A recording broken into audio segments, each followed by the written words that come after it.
أتى أهل البدع والأهواء، أهل البدع العقائدية وأهل البدع السياسية.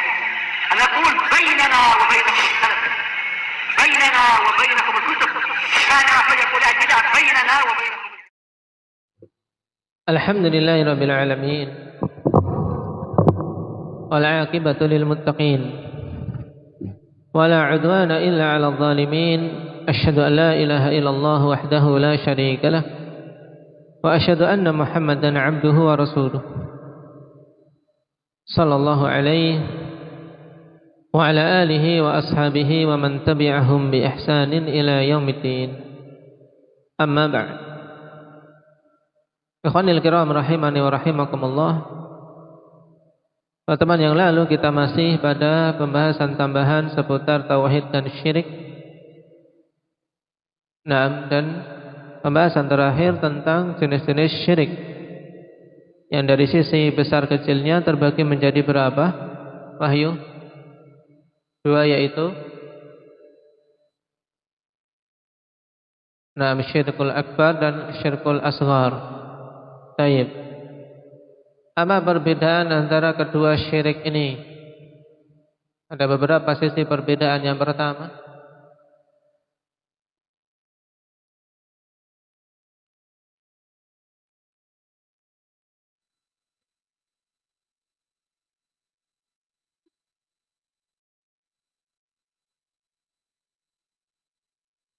kalau syirik akbar meniadakan tauhid secara totalitas, sedangkan syirik kecil meniadakan kesempurnaannya, kesempurnaan tauhidnya.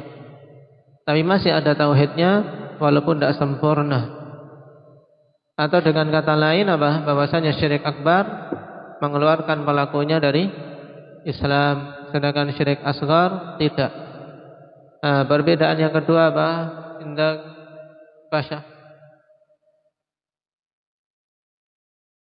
Syirik akbar pelakunya kekal di dalam neraka. Syirik asghar pelakunya tidak kekal di dalam neraka.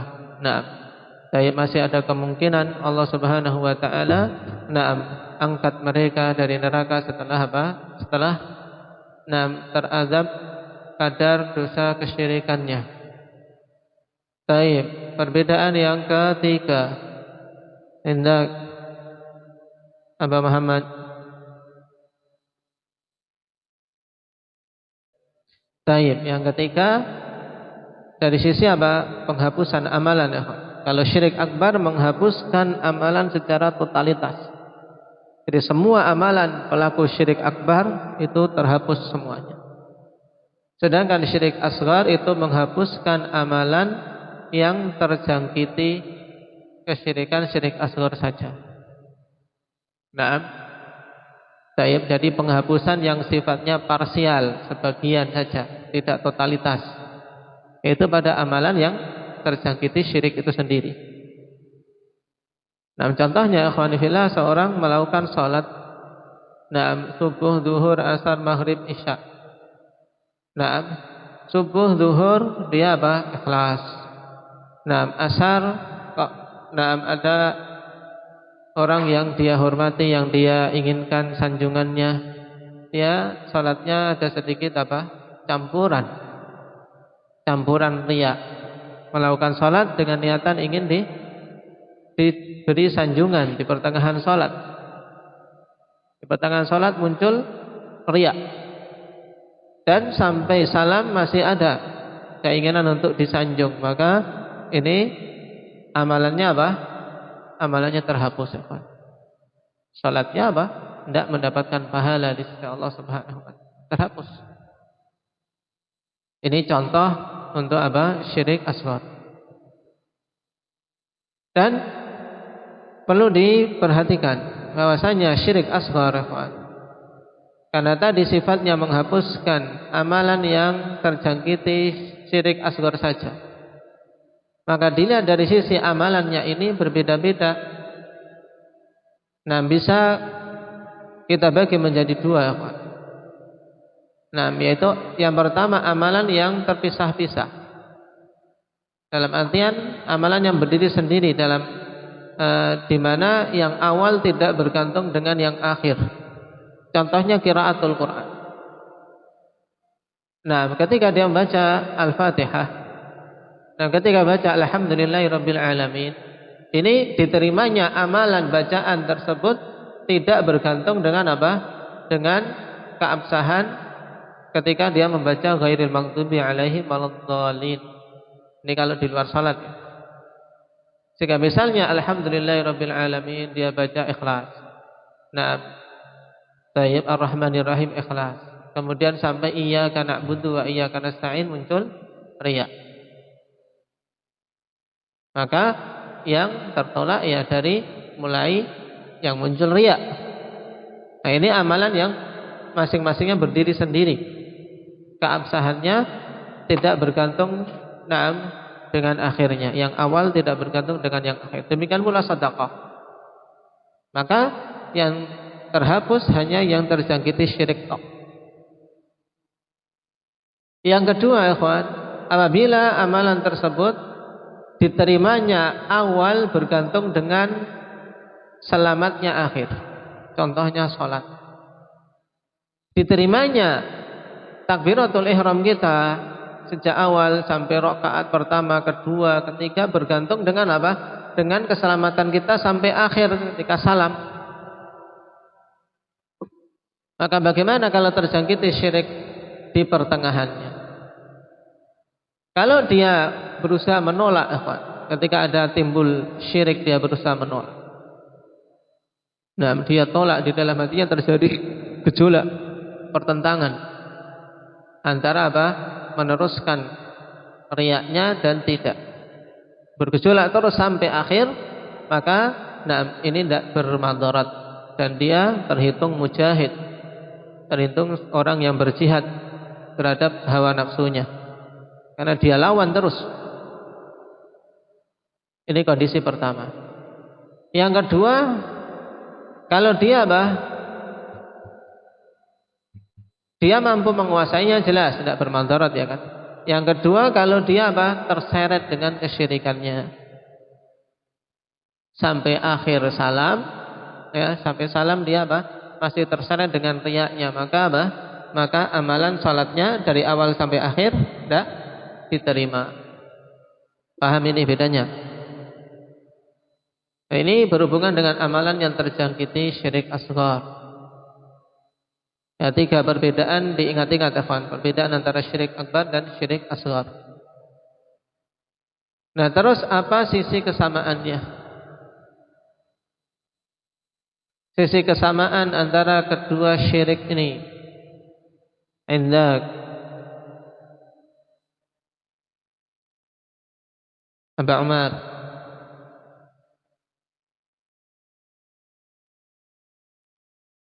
Sama-sama haram. Baik. Yang lainnya, Pak Ahmad.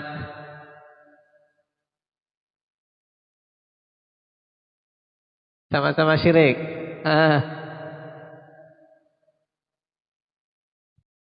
Apa yang lain? Umar. Nah, ini yang penting untuk diperhatikan, yaitu sama-sama tidak diampuni oleh Allah Subhanahu wa taala ketika seorang mati membawa dosa syirik dan belum bertobat. Menurut pendapat yang rajih, sebagaimana keumuman ayat innallaha la yaghfiru ayyushraka bih wa yaghfiru ma duna dzalika liman yasha. Ya, sama-sama tidak diampuni kalau belum bertobat. Cuman tidak diampunnya syirik akbar jelas karena dia kafir, kekal di neraka. Adapun syirik asghar maksud tidak diampuninya akhwan, yaitu dosa dari syirik asghar itu dituntut mesti. Nah, kalau dia punya amalan yang baik yang banyak, maka kemungkinan bisa bisa terimbangi. Kan ketika ditimbang dosa ini yang tidak diampuni kan mesti ditimbangkan, diletakkan di bagian daun timbangan amalan-amalan buruk. Makanya Syekh Saleh Al-Syekh hafizahullah taala mengatakan, lalu amalan yang bagaimana yang bisa mengimbangi besarnya dosa syirik asghar? Namanya syirik walaupun asghar ikhwan ini na'am adlamudz zulmi, ya, sebesar-besar kezaliman. Ini yang diistilahkan dengan muwazanah. Nah, sehingga mesti dituntut untuk ditimbang. Kalau tidak ada yang bisa mengimbangi dosa syirik ini, ya dia diazab di neraka. Paham? Ini maksud syirik asghar tidak diampuni. Demikian keadaannya. Sekarang kita lanjutkan. Masih pada al-aslul awal, di mana Syekh mengatakan wa bayanu diddihi alladhi huwa syirku billah wa kaunu aktsaril qur'ani fi bayani hadzal asli min wujuhin syatta bi kalamin yafhamuhu abladul 'ammah. Baik. Setelah menjelaskan bahwasanya al-aslus tsani, al-aslul awal yaitu ikhlasuddin lillahi ta'ala wahdahu la syarikalah, yaitu mengikhlaskan agama untuk Allah Subhanahu wa taala, tidak ada sekutu baginya. Wa bayanu diddihi alladhi huwa syirku billah, dan menjelaskan tentang lawan dari tauhid yaitu syirik. Kemudian apa? Kaunu aktsaril Qur'an fi bayani hadzal asli. Ya, dalam keadaan kondisi kebanyakan Al-Qur'an, yaitu kebanyakan ayat-ayat Al-Qur'an menjelaskan tentang pokok ini dari berbagai macam sisi, min wujuhin syatta.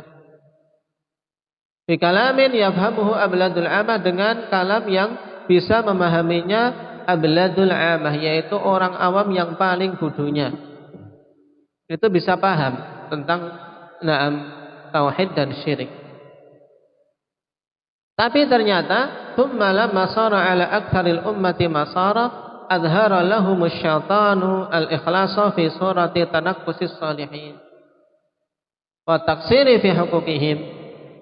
Kemudian tatkala terjadi atas mayoritas umat ini apa yang terjadi, syaitan pun menampakkan bagi umat keikhlasan dalam bentuk peremehan terhadap orang-orang saleh dan pelecehan terhadap hak-hak mereka.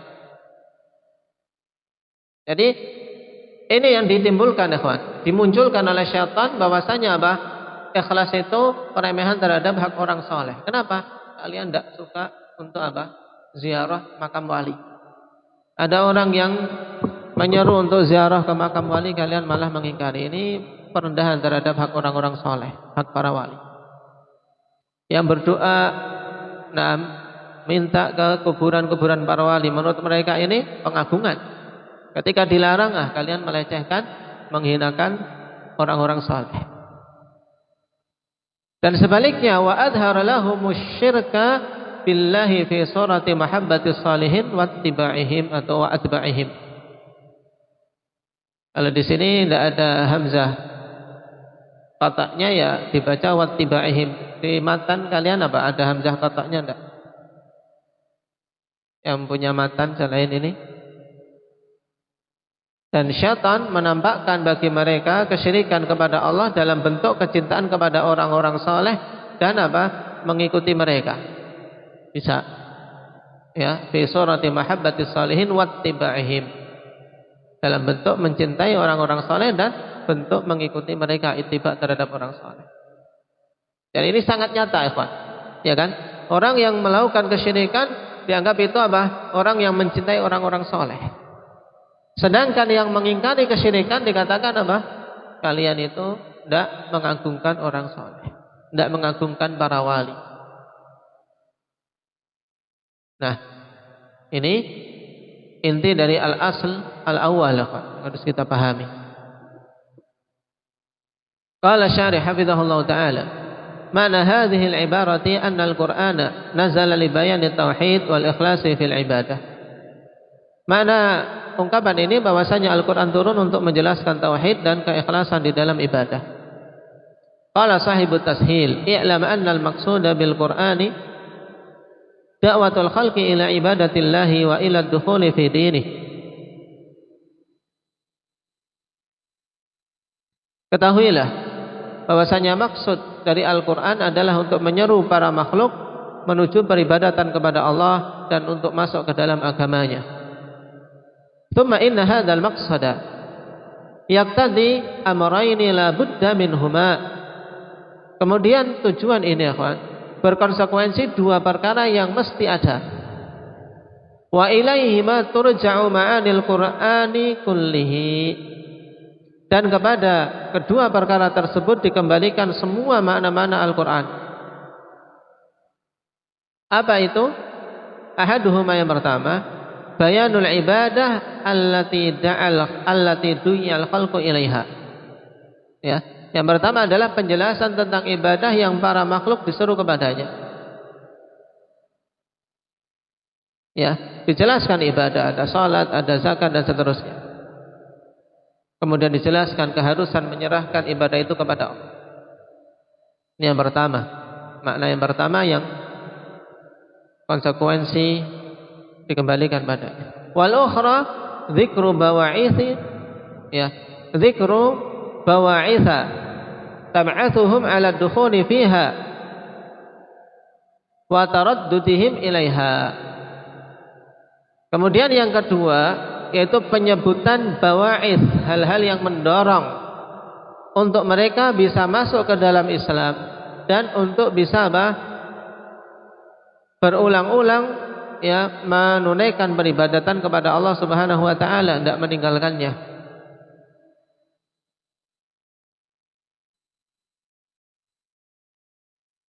Ini dua hal.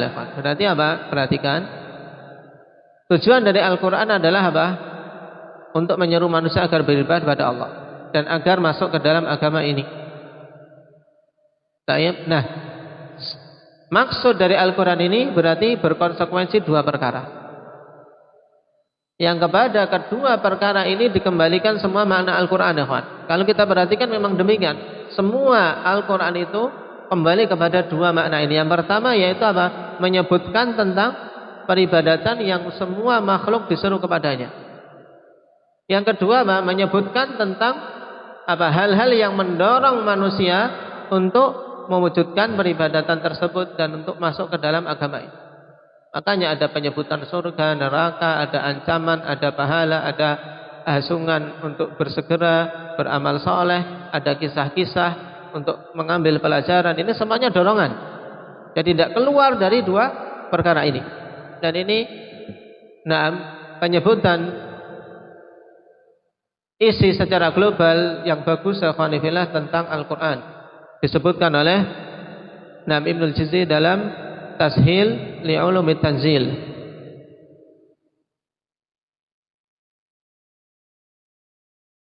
Fa'amal ibadatu fatanqasimu ila naw'ain.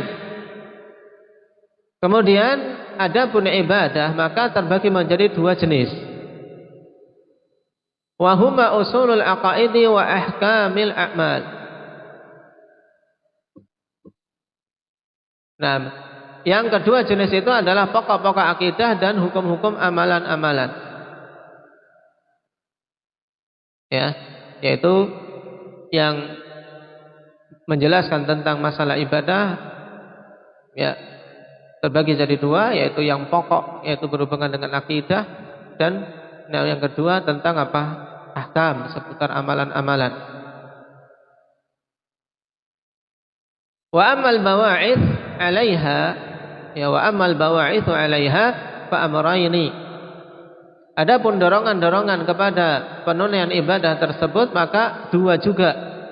Wa huma at-targhib wa tarhib. At-targhib yaitu dorongan dengan menyebutkan pahala-pahala. At-tarhib adalah apa?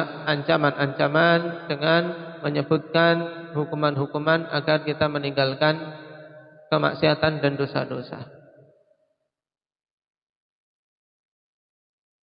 Taib. Ini secara global. Kemudian beliau mengatakan wa amma 'ala tafsil fa'lam anna ma'aniyal Qur'ani sab'atun. Adapun secara terperinci maka ketahuilah bahwasanya makna-makna Al-Qur'an itu ada 7. Yaitu maksudnya isi yang ada di dalam Al-Qur'an kalau diklasifikasikan ada 7 jenis. Wahia yaitu ilmu rububiyah, wal nubuwah, wal ma'ad, wal ahkam, wal wa'd, ya, wal wa'du, wal wa'idu, wal qasas. Nah, ini 7 jenis spesifikasi isi dalam Al-Qur'an. Ilmu rububiyah, ilmu tentang rububiyah, makanya kita diperintahkan untuk afala yanzuruna ilal ibli kaifa khuliqat. Ini berhubungan dengan rububiyah, bagaimana unta-unta itu diciptakan. Nah, dan seterusnya. Kemudian tentang nubuwah, kenabian, ma'ad tentang hari kebangkitan. Kemudian ahkam tentang hukum-hukum. Kemudian al-wa'du tentang janji-janji pahala. Wal wa'idu tentang ancaman-ancaman atas dosa dan kemaksiatan. Kemudian yang ketujuh wal qasas, kisah-kisah. Baik. Ini pengklasifikasian yang disebutkan oleh Shahibut Tashil. Kemudian Ibnul Qayyim juga memberikan penjabaran seputar ini, kata beliau, maqala Ibnul Qayyim, Al-Qur'anu imma khabarun 'anillahi wa asma'ihi wa sifatihi wa af'alihi. Al-Qur'an itu isinya kemungkinannya adalah khabar tentang Allah Subhanahu wa taala dan nama-namanya serta sifat-sifat dan perbuatannya, yaitu menjelaskan tentang Allah berupa nama-nama, sifat-sifat, perbuatan-perbuatan Allah. Fahuwa tauhidul ilmi al-khabari. Maka itu adalah tauhid al-ilmi al-khabari. Berhubungan dengan apa? Tauhidur rububiyah wal asma' was sifat. Wa imma da'watun ila ibadatihi wahdahu la syarikalah. Kemungkinan yang kedua adalah apa? Seruan untuk beribadah kepada Allah semata, tidak ada sekutu bandingnya. Wa khal'u kulli ma yu'badu min dunih, dan melepaskan semua apa-apa yang diibadahi selain Allah Subhanahu wa taala, yaitu untuk ditinggalkan, dicabut, ya, semua apa yang diibadahi selain Allah.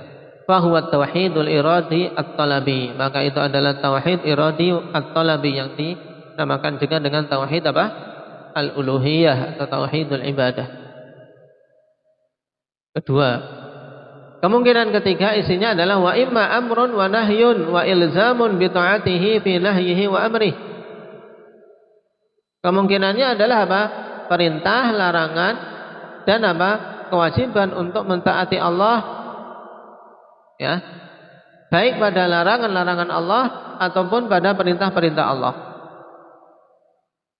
Maka fahiya huququt tauhid wa mukammilatuh. Maka itu adalah hak-hak tauhid dan penyempurna tauhid. Karena tidak mungkin seorang dikatakan bertauhid kalau tidak mau mentaati Allah. Sehingga walaupun dia mengatakan la ilaha illallah 1000 kali, mengaku sebagai ahli tauhid, kalau tidak sholat, ya tidak dikatakan ahli tauhid. Kenapa? Karena konsekuensi tauhid, hak tauhid adalah untuk mentaati Allah. Makanya jelas ini sebagai bantahan telak bagi kaum ahli tasawuf yang mengatakan kalau sudah mencapai tingkat na'am hakikat sudah tidak perlu lagi menjalankan syariat. Kenapa? Karena tauhid punya hak dan punya penyempurna. Yang keempat, wa amma khabarun an karamatillah. Yang karamatillahi li ahli tauhidihi wa ta'atihi wa ma fa'ala bihim fid dunya wa ma yukrimuhum bihi fil akhirah fa huwa jazaa'u tauhidih. Ya, kemungkinan yang keberapa ini? Keempat, ya kan?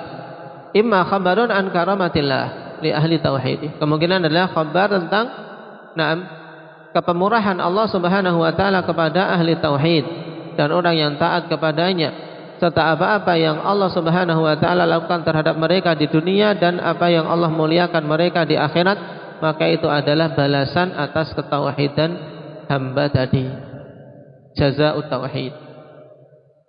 Yang kelima, wa imma khabarun an ahli syirki wa ma fa'ala bihim fid dunya minan nakali wa ma yahullu bihim fil uqba.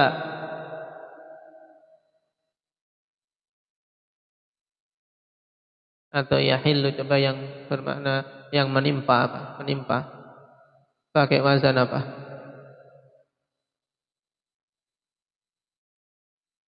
Min al-'adzabi fa huwa khabarun amman kharaja an hukmi tauhid. Fal Qur'anu kulluhu fi tauhidihi wa huquqihi wa jazaihi fi sya'ni syirki wa ahlihi wa jazaihim. Ya, kemungkinan kelima adalah bahwa kemungkinannya khabar tentang pelaku kesyirikan dan apa yang Allah lakukan terhadap mereka di dunia berupa an-nakal, ya, berupa azab, hukuman, dan apa yang menimpa mereka di akhirat kelak, fil uqba ay fil akhirah. Di dunia mendapatkan hukuman, dihancurkan, dibinasakan, dan apa yang menimpa mereka fil uqba ay fil akhirah berupa azab. Dan ini adalah kabar tentang orang-orang yang keluar dari hukum tauhid. Nah, kesimpulannya berarti Al-Qur'an semuanya tauhid. Ya, semuanya tauhid.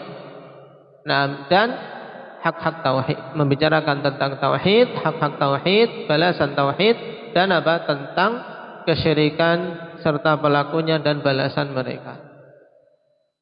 Jadi kalau dikatakan Al-Qur'an semuanya tauhid, maka hak sebagaimana disebutkan Ibnul Qayyim di sini.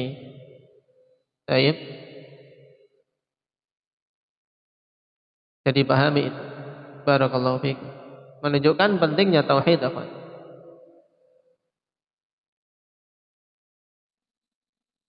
Barakallahu fiikum. Naktafi bihadza.